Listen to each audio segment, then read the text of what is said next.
Lawmakers have little faith in the state child welfare department. They hauled the bosses to a hearing today amid a series of WBRZ reports about failures at the agency. We uncovered abuse of foster children and neglect, which left children dead.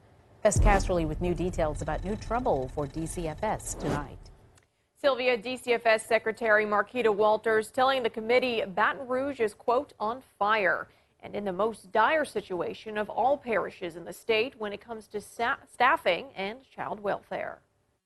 Excuses. That's how State Rep Jason Hughes explained Tuesday's Department of Child and Family Services hearing at the Capitol. Yeah, well, honestly, I have not been satisfied thus far with the responses from DCFS. What I continue to hear is excuses. I have not heard innovation. I have not seen leadership from the secretary. Hughes has been calling for a shakeup in leadership at the agency since a toddler on their radar overdosed for the third time and died in June. The WBRZ investigative unit reported the agency was aware of the two previous trips to the hospital. So far, only the case supervisor has resigned. There's also a criminal investigation into a foster parent who allegedly sexually assaulted several of his foster kids.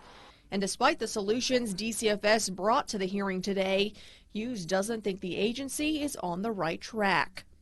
Based upon what I've heard, I am reiterating my call for Secretary Walters' immediate resignation.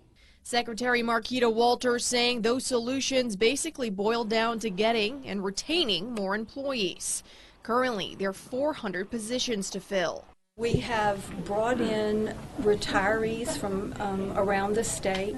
We have brought in workers, like one worker from each region, and created a strike team that's there carrying cases.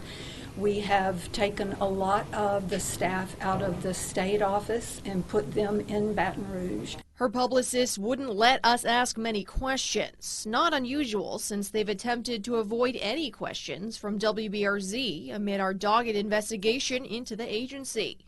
The Child Welfare Agency shuffles blame from her and her workers to rising violence and drug abuse in the parish, as well as COVID, for their staffing problems and subsequent missteps. How do you do a child abuse investigation when you are terrified that you're going to walk into a disease-ridden home and come out with something? The committee agreeing that employees need more incentive to work for the agency, but Senator Beth Mizell asking the question on everyone's mind: how did the agency allow a toddler to go back to a home in which he had overdosed on his mother's drugs multiple times?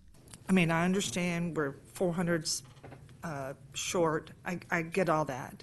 But at the very heart of, I think, what we're all here about is I want to better understand how a call to call intake was not answered. To help offset the caseload on such a small staff, DCFS plans to partner with Family Services of Greater Baton Rouge and the Sheriff's Office. Sylvia. Best